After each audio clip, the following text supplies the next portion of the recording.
अन्अमत अलैहिम गैरिल मग़ज़ूबि अलैहिम वलद्दाल्लीन। सदक़ल्लाहुल अज़ीम। वक़ाल रसूलुल्लाह सल्लल्लाहु अलैहि वअला आलिहि वसहबिहि वसल्लम। अल्लाहुम्मा बारिक लना फ़ी रजब व शअबान व बल्लिग़ना रमज़ान औ कमा क़ाल अलैहिस्सलातु वस्सलाम। मुहतरम हज़रात, सामईन किराम, हाज़रीन मस्जिद, अज़ीज़ों और बुज़ुर्गों,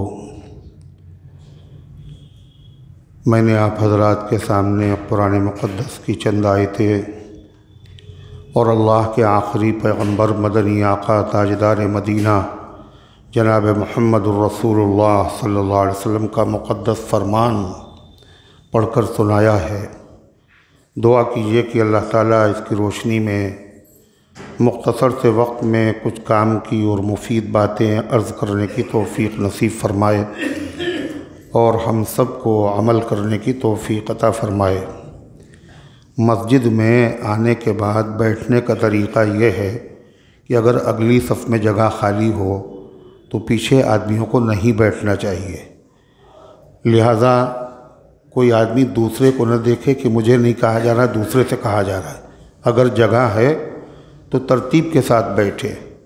हदीस में आता है कि जो लोग पीछे रहने की कोशिश करते हैं, सफ़ों में आगे बढ़ो, आगे बढ़ के बैठो। हदीस में आता है जो आदमी पीछे रहने की कोशिश करेगा अल्लाह ताला उसको जन्नत में भी पीछे कर देगा। इसलिए धूप का ख्याल न कीजिए कि बाहर धूप है, धूप कहाँ मिलेगी, बल्कि अल्लाह ताला के घर में सवाब हासिल करने की नीयत से आए हैं, इबादत के लिए आए हैं। इबादत के माने हैं अल्लाह उसके रसूल के हुक्मों की इत्तिबा करना। अल्लाह तबारक व तआला हम सब को तौफ़ीक़ अता फ़रमाए। अल्लाह ताला की मेहरबानी है कि आज ये जुमे का दिन है और रजब का महीना है ये, और उसकी ये 11 तारीख़। रजब का महीना भी बड़ा बाबरकत है और जुमे का दिन तो है ही बरकत वाला। फरमाया गया सय्यदुल अय्याम, जुमे का दिन तमाम दिनों का सरदार है। एक हदीस में है कि जुमे का दिन अफजल है ईदुल फित्र के दिन से, और जुमे का दिन अफजल है बकरीद के दिन से। यानी जुमे के दिन की फ़जीलत ईद से भी ज़्यादा बढ़ी हुई है और बकरीद से भी ज़्यादा बढ़ी हुई है। मगर हम लोगों का मामला उल्टा है कि ईद और बकरीद से जुमा अफजल है, मगर ईद के लिए जो हम एहतमाम करते हैं और तैयारियां करते हैं वो जुमे के लिए करते हैं? नहीं करते। ईद में क्या होता है का उसमें तो कपड़े नए होना चाहिए, और सिर्फ यही नहीं, कुर्ता नया हो, पाजामा नया हो, बनियान भी नई हो, रुमाल भी नया हो, टोपी भी नई हो। और जुमे का दिन जो तमाम दिनों से अफजल है और ये हफ्ते की ईद है, अल्लाह के नबी का फरमान है कि ये अफजल है ईद के दिन से और बकरीद के दिन से। मगर उसके लिए हमारा हाल क्या है कि जिन कपड़ों में हम हैं उन्हीं कपड़ों में पहन करके चले आए। इसका मतलब यह है कि हमारे दिल में इस दिन की अहमियत नहीं है। अल्लाह के रसूल सल्लल्लाहु अलैहि वसल्लम ने इसको महसूस फरमाया, और आपने फरमाया कि तुम में से किसी आदमी से यह नहीं हो सकता कि जुमे के लिए वो अलग से एक जोड़ा बना ले। अल्लाह के नबी सल्लल्लाहु अलैहि वसल्लम की तालीम है कि जुमे के दिन के लिए अलग से कोई जोड़ा बना ले। क्या तुम में से ये नहीं हो सकता? क्या तुम इतने फ़कत हाल हो? क्या तुम इतने गरीब हो? क्या तुम्हारे पास इतनी वसात नहीं है कि इस ईद के दिन के लिए अलग से कोई उम्दा किस्म का कपड़ा जो सिर्फ हम जुमे को पहना करेंगे इसका एहतमाम कर लें? इसका मतलब ये है अल्लाह के नबी ये चाहते हैं, और अल्लाह के नबी जो चाहते थे सहाबा वही करते थे। और हम सब ग़ुलाम हैं जनाब मुहम्मदुर रसूलुल्लाह सल्लल्लाहु अलैहि वसल्लम के इस हदीस के सुनाने का मकसद ये है कि हम लोगों को भी इसका एहतमाम करना चाहिए। वाक़या है कि जुमे के दिन लोग नहाते हैं, जुमे के दिन धुले हुए कपड़े पहनते हैं, लेकिन फिर भी उसके अंदर मज़ीद एहतमाम होना चाहिए। कोई ऐसा जोड़ा, कोई ऐसे कपड़े जो सबसे उम्दा हों वो जुमे की नमाज के लिए, जुमे के दिन के लिए पहनना चाहिए। तो ये जुमे का दिन तमाम दिनों से अफजल है। बाद उलमा ने तो यहाँ तक कहा कि ये अरफा के दिन से भी अफजल है। अरफा के दिन 9 ज़िलहिज्जा, तो जुमे का दिन बड़ा फजीलत वाला है। फरमाया नबी पाक सल्लल्लाहु अलैहि वसल्लम ने, जिस दिन सूरज की तुलुएँ, सूरज की किरणें जिस दिन के ऊपर पड़ी हैं, उन तमाम दिनों में सबसे ज़्यादा जुमे का दिन अफजल है।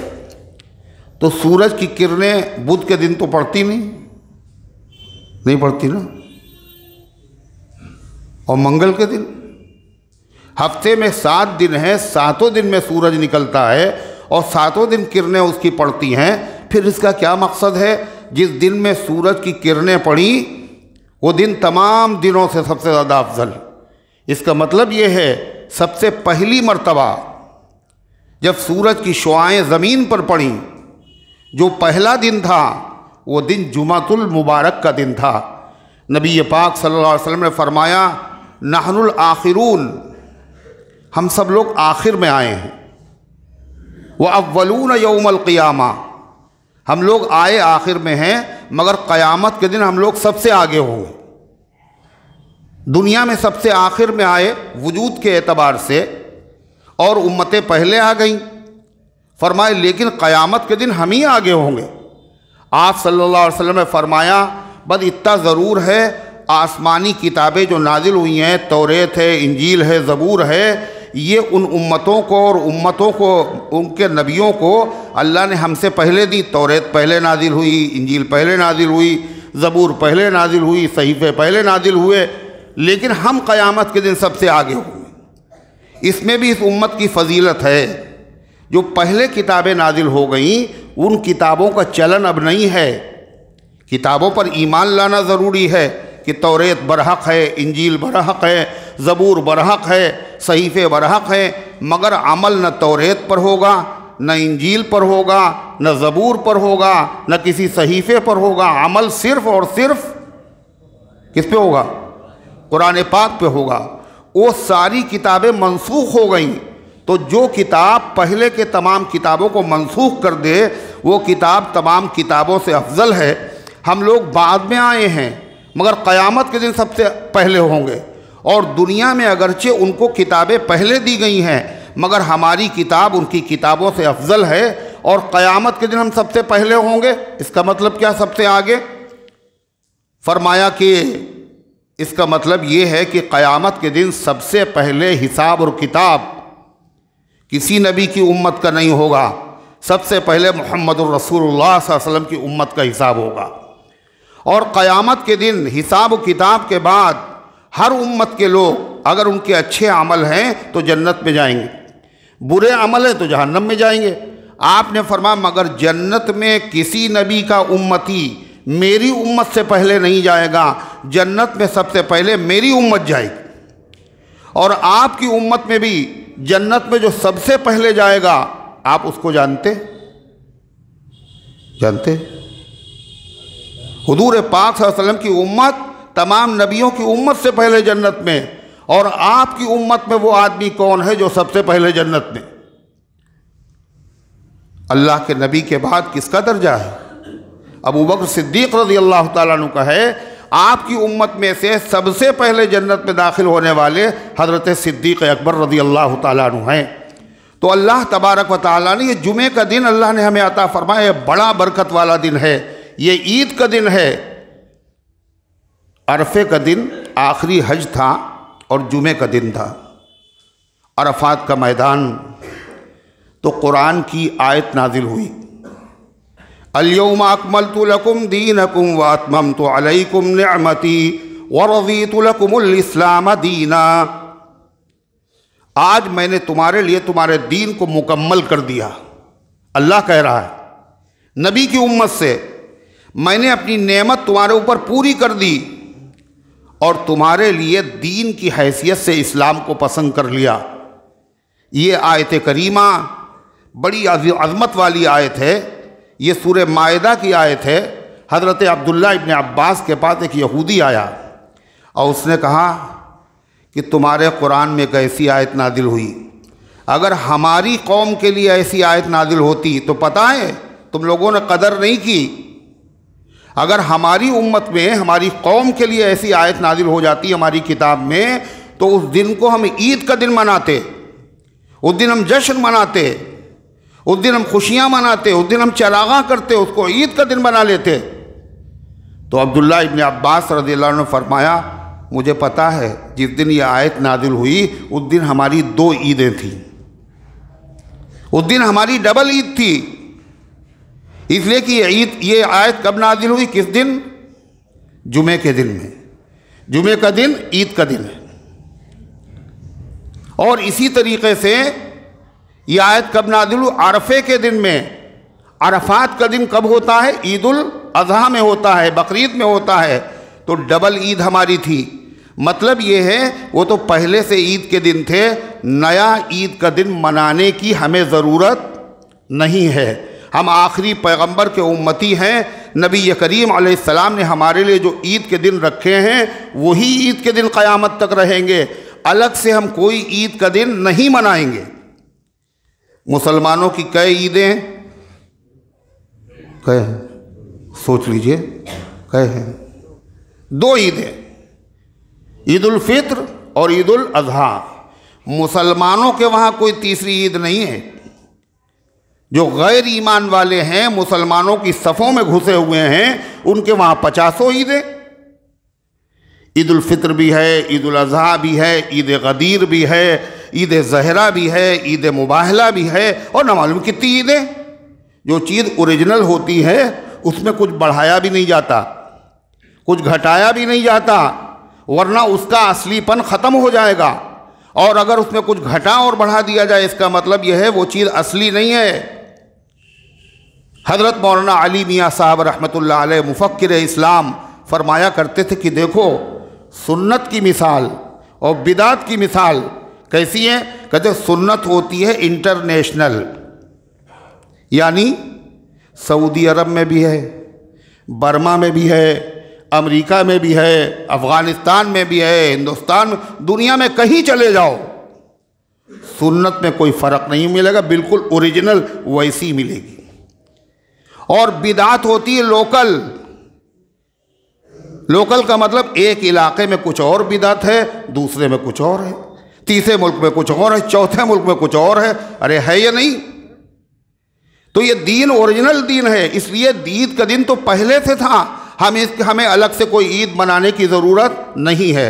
तो अल्लाह की मेहरबानी है, ये जुमे का दिन अल्लाह ने हमें नसीब फरमाया। ये अल्लाह का इनाम है, मगर हम लोगों ने इस पर शुक्र अल्लाह का अदा नहीं किया। हर नया दिन अल्लाह की नेमत है और हर नए दिन पर अल्लाह ताला का शुक्र अदा करना चाहिए। मगर कितने नाशुक्रे हैं हम। कोई कर्जा था अल्लाह पर हमारा कि रात में सोए हो सुबह फिर उठेंगे? बताइए, कोई वादा था अल्लाह का हमसे? अल्लाह ने रात में हमें मौत दे दी थी। हर सोने वाला सोने की हालत में मर जाता है। अल्लाहु यतवफ़्फ़ल अनफुस हीन मौतिहा वल्लती लम तमुत फी मनामिहा। अल्लाह बंदों की रूह को खींच लेता है, कब्ज़ कर लेता है। कब? जब मर जाते हैं। वल्लती लम तमुत, और जिनकी मौत अभी नहीं आई उनकी रूह को भी अल्लाह खींच लेता है। कब? फी मनामिहा, जब वो सोते हैं। हम लोग रोज़ मरते हैं और रोज़ ज़िंदा होते हैं। इसीलिए जनाब मोहम्मद रसूलुल्लाह सल्लल्लाहु अलैहि वसल्लम ने फरमाया, जब आदमी को पता चले कि हम मर जाएंगे अभी थोड़ी देर में, तो वो आदमी आखिरी काम क्या करेगा ये बताओ? जब उसको मालूम हो जाए अभी हम मर जाएंगे तो क्या करेगा वो? टीवी जो है ऑन करके देखेगा, पहले आखिरी मर्तबा शो देख ले, आखिरी फिल्म देख ले, पठान आई है वही देख ले, ये करेगा। गाने सुन ले, कोई ड्रामा देख ले, नंगी बरेना फिल्में देख ले, ये करेगा। मरने वाले हैं हम। इसके बाद आदमी क्या करेगा? तौबा करेगा, इस्तिग़फ़ार करेगा। ये होना चाहिए। मगर हम लोगों का मामला, रोज मरते हैं मगर गुनाह करके मरते हैं। अल्लाह के नबी सल्लल्लाहु अलैहि वसल्लम ने क्या फरमाया? जब मरने लगो, जब सोने लगो तो अल्लाह ताला से कहा करो, क्या मालूम सुबह उठना नसीब हो या न नसीब हो। अल्लाहुम्मा बिस्मिका अमूतु व अहया, ऐ अल्लाह मैं तेरे नाम से मर रहा हूँ, लफ्ज़ है मर रहा हूँ, और फिर भी मरने का एहसास नहीं है। शर्म की बात ये नहीं है। अल्लाह से कह रहा है अल्लाह मैं तेरे नाम से मर रहा हूँ, और समझ रहा है हम मरे नहीं, अभी बहुत दिन जिंदा रहेंगे, गुनाह करके मर रहा है। अल्लाहुम्मा बिस्मिका अमूतु व अहया, अल्लाह तेरे नाम से मर रहा हूँ, तेरे नाम से मैं जिंदा हूँगा। कितने लोग ऐसे जो सोए और सोने के बाद सोते ही रहे, आँख नहीं खुली उनकी, सुबह उठे नहीं वो। अल्लाह ताला के नबी फरमाते हैं लिहाजा मर गए थे, अब सुबह अगर उठ गए तो समझ लिए अल्लाह ने फिर से ज़िंदगी दे दी। कोई आदमी मर चुका हो और फिर उसे ज़िंदगी मिले तो उस ज़िंदगी की कदर बिल्कुल नहीं करेगा ना, वो करेगा ना। मर चुका है वो, देख चुका है हम मर चुके हैं, उसके बाद हमें फिर से ज़िंदगी मिली है तो उस ज़िंदगी की वो कदर करेगा। अल्लाह ने दे दी है, अय अल्लाह तेरी कभी नाफरमानी नहीं करेगा, अय अल्लाह तेरी इबादत में हम बकिया ज़िंदगी गुजारेंगे, यही तो कहेगा। मगर यहाँ जब मरे तो ईशा नहीं पढ़ी। अक्सरियत मुसलमानों की ऐसी है, जब वो मरते हैं यानी सोते हैं तो ईशा नहीं पढ़ते, अल्लाह के बागी बन के मरते हैं। और जब अल्लाह उनको सुबह दूसरी ज़िंदगी देता है, जब भी अल्लाह का शुक्र नहीं अदा करते, फजर नहीं पढ़ते, अपने सारे काम सारी ज़रूरतें पूरी हो रही हैं, मौत का कहीं से एहसास ही नहीं है। अल्लाह के रसूल सल्लल्लाहु अलैहि वसल्लम ने फरमाया मेरी उम्मत भूल जाएगी, इसलिए फिर याद दिलाया, जब सुबह उठना तो फिर दुआ पढ़ना। क्या दुआ पढ़े? अल्हम्दुलिल्लाहिल्लज़ी अहयाना बअद मा अमातना, तमाम तारीफ़ें उस अल्लाह के लिए हैं जिसने हमें ज़िंदा कर दिया, उठाया है खुदा ने जगा के। और क्या कहा अल्लाह के नबी ने? जिसने हमें जिंदा कर दिया, बाद मा अमातना, जिंदा कर दिया इसके बाद कि उसने हमें मौत दे दी थी। व इलैहिन नुशूर, आज तो हम अकेले उठे हैं, एक दिन ऐसा आएगा पूरे आलम के ऊपर अल्लाह मौत तारी कर देगा और पूरे आलम को एक दिन अल्लाह उठाएगा, उसी का नाम क़यामत का दिन है। तो अल्लाह का शुक्र अदा कीजिए कि अल्लाह ताला ने हमें ये दिन अता फरमाया। ये दिन कौन सा है? जुमे का है, और जुमे का दिन हफ्ते की ईद है। और मुसलमानों की ईद तमाम कौमों की ईद से अलग है। मुसलमानों की ईद में क्या है? कोई तफरीह नहीं, कोई खेल नहीं, कोई गाना बजाना नहीं, इबादत है अल्लाह की। ईद उल फित्र में भी इबादत, रोज़े पूरे हुए उसकी खुशी में ईद। ईद उल अज़हा में हज मुकम्मल हुआ उसकी खुशी में ईद। क्या है ईद में? अल्लाह की नमाज पढ़ रहे हैं, इबादत कर रहे हैं। हफ्ते में क्या हुआ, क्या मिला आपको? पूरे हफ्ते अल्लाह ने ज़िंदगी हमें दी और नेक काम करने की तौफीक अता फरमाई लिया था। ये हफ्ते की ईद है, तो अल्लाह का शुक्र है अल्लाह ने हमें जुमे का दिन अता फरमाया, जो तमाम दिनों में सबसे अफजल तरीन दिन है। और पता है आपको, इस दिन में अल्लाह ने एक नेमत और दी है, ये उसका करम है, वरना हमारे अमल इस लायक नहीं। करम है उसका, करम। उसने कहा जुमे के दिन एक घड़ी ऐसी है, एक लम्हा ऐसा आता है, उसमें बंदा जो मांगे, बशर्ते कि वो जायज़ बात हो, अल्लाह वो दुआ उसकी कबूल कर लेता है। मुसलमान हो बस, आलिम और हाफिज होना ज़रूरी नहीं। हर जुमे को अबू हुरैरा रज़ियल्लाहु अन्हु फरमाते हैं, मैंने एक यहूदियों के आलिम से जो बाद में मुसलमान हो गए, मैंने उनसे कहा हर जुमे में घड़ी ऐसी आती है? उनका हर जुमे में नहीं आती, साल में एक मरतबा। उन्होंने कहा जी नहीं, अल्लाह के नबी ने फरमाया हर जुमे को आती है। कहते मैंने दूसरे आलिम से पूछा, अब्दुल्ला इब्न सलाम, वो भी यहूदियों के बड़े आलिम थे, तो उन्होंने तौरेत देखकर बताया कि हाँ, हर जुमे को आती है घड़ी जिसमें अल्लाह ताला का बंदा अल्लाह से जो मांगे खुदा देने के लिए तैयार है। ये पूरे हफ्ते में किसी दिन नहीं है। कब? शब कदर में नहीं, वो तो साल में एक मरतबा आती। शब बारात में नहीं, वो तो साल में एक मरतबा आती है। हर जुमे को अल्लाह ताला ने एक ऐसा लम्हा इस उम्मत को अता फरमाया, बंदा अल्लाह से जो मांगे अल्लाह वही दे दे। ये घड़ी बड़ी कीमती है। मगर ये घड़ी जब कीमती कोई चीज़ होती है तो उसको आसानी से नहीं दिया जाता है ना। आपने देखा नालियों से लोग पानी लेके छन्ने से छानते हैं। कहाँ पे छानते हैं? जहाँ सुनारी की दुकानें होती। ये छान रहे, इसी में हो सकता कोई तार सोने का मिल जाए। जब बहुत छानते हैं तो कभी कभी उनको मिल जाता है। ये दुनिया का भी दस्तूर है और आखिरत का भी दस्तूर है। कीमती चीज़ बग़ैर मेहनत के नहीं दी जाती। बेजौर कशी ताज व ज़फ़र किसको मिला है, बेखाक के छाने हुए ज़र किसको मिला है। जो रुतबे बाला के सदावार हुए हैं वो पहले मुसीबत में गिरफ्तार हुए हैं। पहले मेहनत करो, पत्थर को तराशा जाएगा फिर ताजमहल बनेगा। दरख्ती की शाखों को पहले छाटा जाएगा फिर ये सब्ज़ा लाएगी, फिर इसके अंदर फल फूल खिलेंगे। इसलिए जुमे के दिन ये घड़ी है कब? ये तो बड़ी अजीब नेमत है अल्लाह की, जो मांगेंगे मिल जाएगा, मगर है कब? है तमन्ना आदमी को मालूम करने की नहीं। उलमा ने तलाश किया और कहा इसमें 40 कौल हैं। कोई कहता है ये वक्त है, कोई कहता है ये वक्त है, कोई कहता है ये वक्त है, कोई कहता है ये वक्त है। और उनमें से 2 कौल जो है बिल्कुल राजे हैं। ये भी बड़ी मेहनत की बात है कि अल्लाह के नबी का एहसान है कि हुजूर ने ये भी करके बता दिया उम्मत को ज़्यादा मेहनत ना करना पड़े, पक्की पकाई खा ले। वो 2 वक्त कौन से हैं? का एक वक्त है जब इमाम जुमे के दिन खुतबे के लिए मिंबर पर बैठे और नमाज ख़त्म होने तक। लेकिन जब खुतबा इमाम दे तो उस वक्त दुआ हाथ उठाकर मांगना जायज़ नहीं। ज़बान से भी दुआ ना करो, दिल में दुआ करो। जब खुतबा पढ़ा जाए तो उस वक्त बिल्कुल खामोश। सल्लल्लाहु अलैहि वसल्लम भी अगर अल्लाह के नबी का नाम आए तो दिल में कहे, ज़बान से नहीं।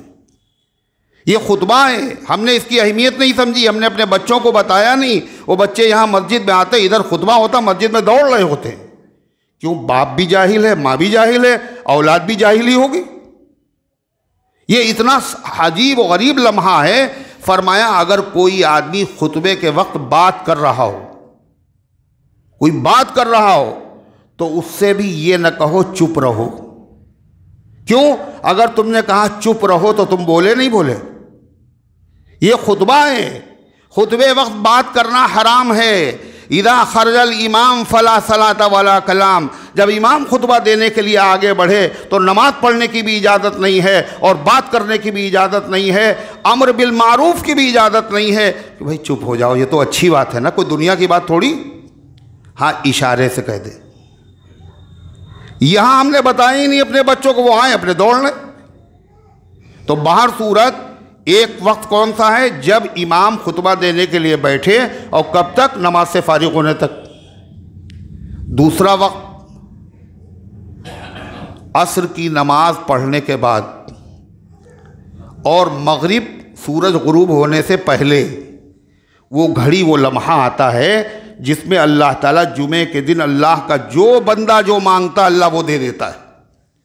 ज़्यादातर अहादीस से यही पता चलता है, ये जो आखिरी वक्त बताया गया जुमे के दिन का, यानी गुरूब से पहले, यही वो लम्हा है। और यही वो लम्हा है जिसमें हम और आप जुमा पढ़ने के बाद फिर मस्जिद में आते हैं ना। इसी में नहीं आते।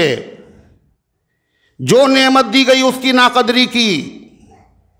हज़रत फ़ातिमा ज़हरा रज़ी अल्लाह अन्हा अल्लाह के पैगम्बर अलैहिस्सलाम की लख्ते जिगर हैं। पता है वो क्या करती थी? वो अपनी खातिमा से कहती थी, देखो मैं अगर गाफिल हो जाऊं मुझे याद दिलाना, आज जुमा है। सूरज गुरूब होने से पहले पहले मुझे उस लम्हे में अल्लाह से मांगना है, अल्लाह से मुनाजात करना है, मुझे याद दिला देना। मालूम ये लम्हा कब आता है? हर जुमे को आता है। और गुरूब आफताब से पहले, सूरज गुरूब होने से पहले, असर की नमाज के बाद ये लम्हा आता है। और उस वक्त हम लोग कहाँ होते? बाज़ारों में होते। इसलिए कम से कम हफ्ते में एक दिन तो हम कर ही सकते हैं कि थोड़ी देर पहले, मगरिब से पहले मस्जिद पहुँच जाए और जाके दुआ में मशगूल हो जाएं। कभी हरम में जाके देखिए, मस्जिद नबवी में जाके देखिए, लोग क्या कर रहे हैं? पहले से आए हुए हैं और दुआएं मांग रहे हैं। जब दुआएं मांगेंगे वो लम्हा आ जाएगा, अल्लाह ताला मुराद को पूरा कर देगा। डांटिए नहीं बच्चे को, बच्चा रो रहा है उसको पहुंचवा दीजिए, डांटिए नहीं। तो ये अल्लाह ताला की मेहरबानी, अल्लाह ताला ने ये जुमे का दिन अता फरमाया। और जुमे का दिन तो फजीलत वाला ही है, और जुमा पूरे साल आता रहता है, मगर ये जुमा काहे का है, कौन से महीने का है? रजब का है। और रजब का महीना उन 4 महीनों में से है जिन 4 महीनों को अल्लाह ने ख़ास बरकत, आज़मत और बड़ाई अता फरमाई, और ये कुरान में अल्लाह का बयान है। मगर इस उम्मत के लोग कितने जाहिल हैं बताइए। वो शादी कर रहे हैं मगर अपने हिसाब से डेट देख रहे हैं कि ये ठीक रहेगी, ये ठीक रहेगी। औरतें कह रही ये ठीक नहीं है, ये ठीक रहेगी। अरे आपको पूछने की ज़रूरत है। अल्लाह जो बरकतों को पैदा करने वाला है, उस मालिक ने खुद बंदों पर करम किया और अपने बंदों को बता दिया 4 महीनों में से 4 महीनों में हमने 12 महीनों में से 4 महीनों में हमने ख़ास बरकत रखी। इन बरकत वालों में निकाह करो, शादियां करो, दुकान का इफ्तिताह करो, बरकत वाले काम करो, कारोबार का आगाज़ करो इन महीनों में। महीना कोई मनहूस नहीं, मगर ये 4 बड़े मुबारक हैं। वो 4 कौन कौन से मुबारक हैं अगर हम पूछें, कई मर्तबा बता चुके हैं, मगर सबको आज भी याद नहीं होंगे। याद है भाई सबको? जिसको जिसको याद है हाथ उठाओ। वो 4 महीने जो मुबारक हैं, भाई इतने ही लोग हैं, इतने लोगों को पता है। कुरान में अल्लाह बयान कर रहा है हमारी रहबरी के लिए, इससे बड़ी नाकदरी क्या होगी। वो 4 महीने खुदा ने बताया। अल्लाह के नबी सल्लल्लाहु अलैहि वसल्लम पर सलाम हो हज़ारों, आपने उन महीनों के नाम बताए। आपने फरमाया 3 महीने तो लगातार हैं, एक के बाद एक, एक के बाद एक, एक के बाद एक। कौन कौन से? ज़ीक़ादा, अरे बोलो, ज़ीक़ादा, ज़िलहिज्जा और मुहर्रम। ज़ीक़ादा ये कौन सा महीना है? ईद के महीने के बाद जो महीना आता है। ज़िलहिज्जा कौन सा महीना है? बकरीद का महीना। मुहर्रम तो आप जानते ही, बताने की ज़रूरत नहीं है, ये भी बताने की ज़रूरत। ये कब आता है? मुहर्रम का। ये 3 महीने लगातार। एक महीना बीच में आता है, 2 महीनों के बीच में जमादुस्सानी और शाबान, शब बारात का जो महीना है उसके बीच में आता है। उस महीने का नाम है रजब। ये वही महीना चल रहा है। और ये रजब का महीना, इसके माने क्या है रजब के मालूम? अज़मत, ताज़ीम, बरकत। जो लोग काफिर थे, आखिरत पर यकीन नहीं रखते थे, मक्के के लोग, वो भी इस महीने की बड़ी इज्जत करते थे। तलवार नहीं चलाते थे इसमें, लड़ना बंद कर देते थे इसमें, और बहुत सारे काम किया करते थे। इस्लाम में भी इस महीने की बड़ी अहमियत है। नबी पाक सल्लल्लाहु अलैहि वसल्लम ने खुसूसियत के साथ जब रजब का महीना आया तो अल्लाह के पैगंबर ने एक दुआ मांगी, और ये दुआ मांग कर उम्मत को सिखाया कि तुमको भी ये मांगना चाहिए। क्या है वो नबी की दुआ? अल्लाहुम्मा बारिक लना फी रजब व शाबान व बल्लिगना रमज़ान। ऐ अल्लाह, रजब के महीने में बरकत दे दीजिए हमें, और शाबान के महीने में भी बरकत दे दीजिए, और रमज़ान तक अल्लाह हमें पहुंचा दीजिए। ये दुआ मांगना रजब के महीने में सुन्नत है। ये सुन्नत माशाअल्लाह हम सब लोगों ने अदा की ना, अदा की है। ये दुआ किसने किसने पढ़ी? और ज़रा नीचे करो ताकि कोई देखे नहीं कि आपने हाथ उठाया। बिल्कुल उंगली कर लो नीचे। अरे हाथ उठाने का मतलब, हाँ अल्लाह का शुक्र हमने पढ़ी। इसका ये मतलब नहीं ये सब जानते नहीं थे जिन्होंने नहीं पढ़ी, ये भी जानते थे, मगर गफलत, याद नहीं रहा पढ़ना। बहुत से ऐसे होंगे, और बहुत से ऐसे होंगे जो जानते ही नहीं है ये भी कोई दुआ भी है, और हमें मांगना चाहिए। अल्लाह के नबी के पास किस चीज़ की कमी थी ये बताओ? किस चीज़ की कमी अल्लाह के नबी के पास है? क्या चीज़ है जो अल्लाह ने अपने महबूब को दुनिया में नहीं दी। और अल्लाह ने क्या कहा पता है? यहाँ तो हमने आपको एक पैगंबर खूब दिया, जो आपने चाहा वो हमने आपको दिया। बहुत सी चीज़ें ऐसी जो आपने चाही हमने दी हैं। उनमें से एक चीज़ क्या है? एक चीज़ बताया आपको, कुरान में लिखी हुई कोई हदीस ने कुरान में 17 महीने हुजूर ने नमाज पढ़ी है, सहाबा ने, किधर? बैतुल मुक़द्दस तरफ मुँह करके। मगर अल्लाह के नबी अंदर से ये चाहते थे मेरा क़िबला बैतुल्लाह बन जाए, खाने काबा। मगर हुजूर जो थे बंदे थे ना अल्लाह के, कोई बात मुँह से न निकले जो अल्लाह को नागवार गुजरे, मगर दिल यही चाहता था। और इस चाहत की वजह से अल्लाह के नबी आसमान की तरफ बार बार नज़र उठा के देखते थे, बार बार। काहे के लिए? अल्लाह को हमारे दिल का हाल मालूम है। काश कि अल्लाह ताला की तरफ से जिब्रील आ जाएं और हमारा क़िबला बैतुल मुक़द्दस के बजाय बैतुल्लाह हो जाए। हुजूर चाहते थे। अल्लाह ने कुरान में जिक्र किया, क़द नरा तक़ल्लुब वजहिका फ़िस्समा, ऐ पैगंबर हमने आपका बार बार आसमान की तरफ नज़र उठाना देख लिया। क्यों आप नज़र उठा रहे हैं? हमें पता है। क़द नरा तक़ल्लुब वजहिका फ़िस्समाई फ़लनुवल्लियन्नका क़िबलतन तर्ज़ाहा, तो हम अनकरीब आपका मुंह नमाज में उसी तरफ कर देंगे, उसी क़िबले की तरफ जिस क़िबले की तरफ आप अपना मुंह करना चाहते हैं। आपकी तमन्ना पूरी कर दी जाएगी। फिर क्या कहा? फ़वल्ली वजहका शतरल मस्जिदिल हराम, अय मुसलमानों, अय पैगंबर और नबी के मानने वालों, क़यामत तक के लिए तुम्हारा क़िबला क्या है? बैतुल्लाह बना दिया गया। ये दुनिया में अल्लाह का नबी से प्यार है कि जो हुजूर चाहते हैं अल्लाह दे रहा है। अल्लाह ने कहा ये तो दुनिया में दिया है। और क्या कहा?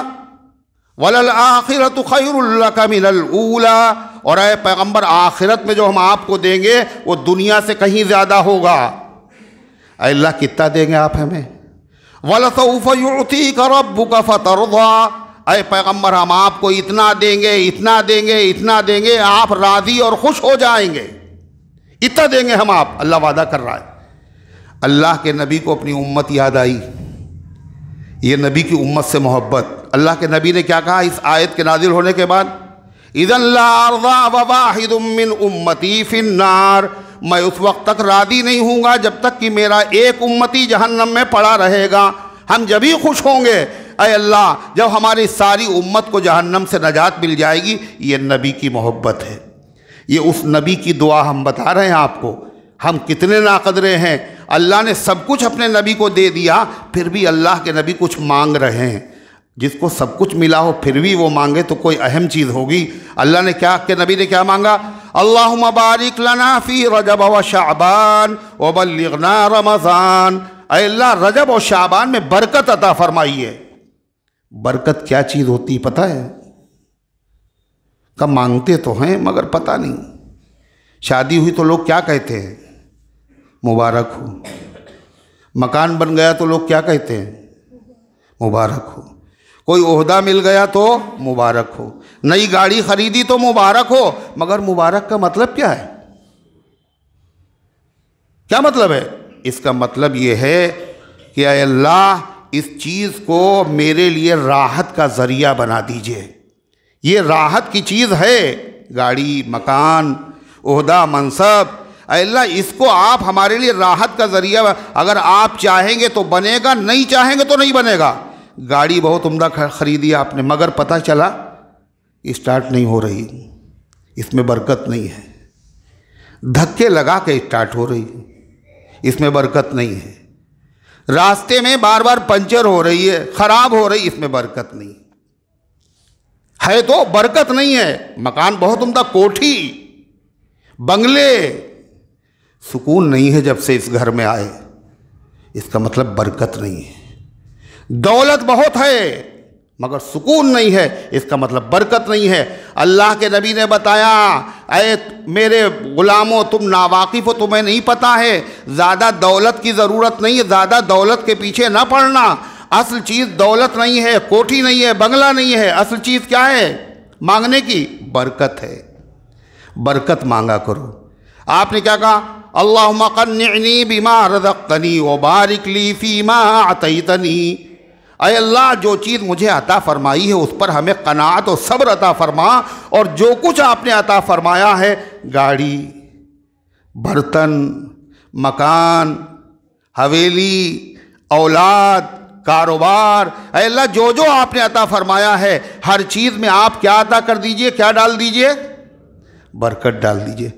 अल्लाह के नबी पर सलाम हो, आपने कैसी कैसी दुआएं अपनी उम्मत को सिखा दी, मगर अफसोस ये है कि हम तो नाकदरे हैं, हमने वो दुआएं सुनी भी नहीं, हम सुनना चाहते भी नहीं हैं, और उसके साथ साथ जो है मांगने की तो बात ही नहीं है, महरूमी नहीं तो और क्या है।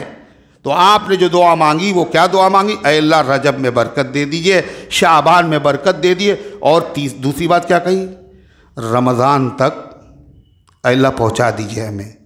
कोई है ख़ास बात, ज़िंदगी का कोई भरोसा नहीं है, कल का भरोसा नहीं है, नहीं अगले पल का भरोसा नहीं, रमज़ान तक हमें पहुंचा दीजिए। ये रजब के महीने में दुआ है, हम लोगों ने नहीं मांगी, क्यों, जहन में नहीं रहा या याद नहीं थी। मगर कितनी अच्छी शरीयत है, कितना अच्छा मज़हब इस्लाम है, और कितना करीम है अल्लाह। अल्लाह कहता अच्छा कोई बात नहीं, नहीं मांगी थी, भूल गए थे ना, या याद नहीं थी, अब से मांग लो, अब से मांग लो। ये नहीं सेल के लिए फुला से फुला तारीख मुकर्रर थी, ऐलान कर दिया गया इतने रेट के ऊपर ये चीज़ मिल जाएगी 2 महीने तक, आप आए 2 महीने गुजर, अब नहीं मिलेगी, टाइम ख़त्म। अल्लाह का करम देखो, अल्लाह क्या कह रहा है, रजब का चांद देखते वक्त दुआ मांगना थी तुम्हें, चांद देखते वक्त तुम्हें दुआ याद नहीं रही थी, ये तुम्हें याद ही नहीं थी, चलो अब से मांग लो। क्या कहा अल्लाह ताला ने, वज़कुर रब्बका इज़ा नसीत, अपने रब को याद कर लिया करो, अपने रब से मांग लिया करो, जब तुम भूल जाया करो, मांग लिया करो। मांगने को भी हमें फरमा दिया और मांगने का ढंग भी बतला दिया। उससे हसीन बात क्या, इतनी जल्दी हमें यह दुआ याद भी नहीं हो पाएगी, हम जाहिल आदमी, ज़बान हमारी चलती नहीं। अल्लाह के नबी क्या कह रहे हैं, कोई ये दुआ मांगे तुम अगर आमीन कह दोगे, जब भी इस दुआ में तुम्हारा हिस्सा हो जाएगा। हम पढ़ रहे हैं दुआ, आप आमीन कहेंगे, ये नहीं इरादा है। अल्लाहुम्मा बारिक लना फी रजब व शाबान व बल्लिगना रमज़ान। तो ये दुआ सिर्फ अल्लाह के नबी से। वाकई रजब में कोई ख़ास नमाज नहीं, कोई ख़ास रोज़ा नहीं, रजब के महीने में कोई ख़ास इबादत नहीं। लोगों ने इसके अंदर कुछ चीज़ें गढ़ ली हैं।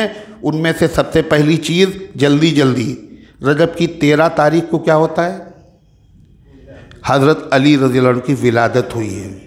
ये बड़ी अज़ीमुल मर्तबा सहाबी है, इतने बड़े सहाबी है, इनकी इतनी फ़जीलत है, इनके लिए फ़जीलत गढ़ने की ज़रूरत बोलो नहीं है। कोई आदमी का अगर कद ऊंचा हो तो उसको ऊंचा करने के लिए नीचे स्टूल रखने की ज़रूरत है, बोलो। कोई आदमी खुद ही ऊंचा है तो उसके लिए बैसाखी लगाने की ज़रूरत है। हज़रत अली बहुत ऊंचे हैं, मगर कुछ लोगों ने उनको ऊंचा करने के लिए फ़र्जी स्टूल लगाए और फ़र्जी बैसाखियाँ। उनमें से एक बैसाखी क्या है, हज़रत अली हरम में पैदा हुए, काबे में पैदा हुए, मौलूद हरम मौलूद काबा। हालांकि काबा कोई बच्चों के पैदा होने की जगह है क्या, अरे बताइए, इबादत की जगह है, ये फजीलत की चीज़ नहीं। अगर फजीलत की चीज़ होती तो अल्लाह के नबी काबे में पैदा होते, फिर हज़रत अली काबे में पैदा ही नहीं हुए। हमारे वहाँ भी है और उनके वहाँ भी लिखा हुआ है, जो उनके मुहद्दिस हैं, बड़े बड़े हदीस दां, वो कहते हैं ये बात अवाम में मशहूर है कि काबे में हज़रत अली पैदा हुए, मगर ये बात सही नहीं। हाँ, काबे में कौन पैदा हुआ, हज़रत खदीजा रज़ी अल्लाह अन्हा के भतीजे। हज़रत खदीजा को तो जानते होंगे आप लोग, नहीं जानते? उम्मुल मोमिनीन, सबसे पहली बीवी नबी करीम अलैहिस्सलाम, उनके भतीजे हज़रत हकीम इब्न हिज़ाम। इसमें सारे लोग मुत्तफ़िक़ हैं ये काबे में पैदा हुए, मगर जो पैदा हुआ उसको तो लोग जानते नहीं हैं, और जो नहीं पैदा हुआ इतना मशहूर करो लोग इसी को समझे ये पैदा हुआ। तो ये कोई ऐसी चीज़ नहीं। हज़रत अली के फ़ज़ाइल बहुत है और हर मुसलमान हज़रत अली से मोहब्बत करता है। वो मुसलमान ही नहीं जो हज़रत अली से मोहब्बत न करता हो। हमारा घर है, ये मेरा घर है, यहाँ हर तरफ उजाले हैं, यहाँ विलाए अली का चराग जलता है, ये हमारा घर है, यहाँ तमाम सहाबा से मोहब्बत की जाती है, नबी के ग़ुलामों से मोहब्बत है, नबी के शहर से मोहब्बत है, तो हज़रत अली से मोहब्बत नहीं होगी। मगर फ़र्ज़ी बातें नहीं। दूसरा वाक़या इस रजब के महीने में क्या है, 22 तारीख़ रजब की आ रही है। उसमें अल्लाह के नबी सल्लल्लाहु अलैहि वसल्लम के जलील क़द्र सहाबी, अल्लाह के नबी सल्लल्लाहु अलैहि वसल्लम के रिश्तेदार, कातिब वही, मुसलमानों के अजीम रहनुमा, बड़ी मुसलमानों में कत्ल हुआ, बड़ी गारतगरी हुई, बड़ी जंगें हुई, मगर जिन पर उम्मत मुत्तफ़िक़ हो गई हज़रत हसन के बैअत करने लेने से, हज़रत मुआविया रज़ी अल्लाह, उनकी वफ़ात का दिन है। उनकी वफ़ात पर उनके दुश्मन मिठाइयाँ खाते हैं, टिकिया बनाते हैं, कूंडे जिसे कहते हैं, और उन्होंने कह दिया कि अगर ये कहेंगे हज़रत मुआविया की खुशी है तो लोग हमें मारेंगे, इसलिए कह दिया ये हज़रत जाफ़र सादिक की नियाज़ है। हज़रत मुआविया का नाम नहीं लिया। मगर मुसलमानों को चाहिए इस रस्म में अगर मुब्तला हैं तो तौबा कर रहे हैं, वरना ईमान ख़तरे में होगा। अल्लाह के नबी के रिश्तेदार और सहाबी की वफ़ात पर खुशी मनाएंगे आप, मिठाइयाँ खाएंगे आप, आपका ईमान सलामत रहेगा। अब तक जो हुआ उससे तौबा करें। तीसरी सबसे बड़ी बात इस रजब में क्या हुई, नबी करीम अलैहिस्सलाम को मेराज का शरफ़ हासिल हुआ। अरे है या नहीं, वो मकाम मिला जो किसी नबी को नहीं मिला, मेराज का शरफ़। इस मेराज में नबी करीम सल्लल्लाहु अलैहि वसल्लम उम्मत के लिए जो तोहफ़ा लेकर के आए थे वो है 5 नमाज़ों का तोहफ़ा। और जब बंदा नमाज पढ़ता है तो उसको वही मिलता है जो अल्लाह के नबी को मेराज में मिला था। मेराज में क्या मिला था अल्लाह के नबी को, क्या मिला था मालूम है? मेराज की सबसे अहम बात क्या है, अल्लाह के नबी से रूबरू अर्श आज़म पर चुपके चुपके बातें हुई थी, रात व नियाज की बातें, यही है मेराज। फ़ाउहा इला अब्दिही मा औहा, अल्लाह ने वही भेजी अपने नबी की तरफ जिस चीज़ की वही भेजी। अल्लाह के नबी कहते मेरे ग़ुलामों, जब तुम नमाज़ पढ़ते हो तो नमाज में तुम वही करते हो जो मैंने मेराज में अपने मालिक से किया था। अल अब्दु इज़ा सल्ला युनाजी रब्बा, बंदा जब नमाज पढ़ता है अपने मालिक से चुपके चुपके बातें करता। क्या बातें होती है? जब कहता अल्हम्दुलिल्लाहि रब्बिल आलमीन, अल्लाह कहता हमीदनी अब्दी, मेरे बंदे ने मेरी हम्द की है। अर्रहमानिर रहीम, असना अलैया अब्दी, मेरे बंदे ने मेरी सनाखानी की। मालिक यौमिद्दीन, मज्जदनी अब्दी, मेरे बंदे ने मेरी बुजुर्गी में। यही तो बातें हैं। तो बाहर सूरत और 27 रजब को लोगों ने रोज़ा मशहूर कर रखा है कि इस रोज़े का सवाब 1000 रोज़ों के बराबर है। इसको हज़ारी का रोज़ा कहते हैं। ये बात बिल्कुल गलत है, बेबुनियाद है। रजब के बारे में, रोज़ों के बारे में जो फजीलत वाली रिवायतें हैं वो सब ज़ईफ़ हैं। सिर्फ रजब क्या है, रमज़ान की तमहीद और मुक़द्दमा है। रजब से आदमी को रमज़ान की तैयारी शुरू कर देना चाहिए। इसीलिए अल्लाह के नबी ने क्या दुआ मांगी, अल्लाह रजब में बरकत अता फरमा, शाबान में बरकत अता फरमा और रमज़ान तक हमें पहुँचा दीजिए। अल्लाह ताला हम सबको तौफ़ीक़ अता फरमाए, इन गुज़ारिशात को कबूल फरमाए। सुन्नतें पढ़ लीजिए।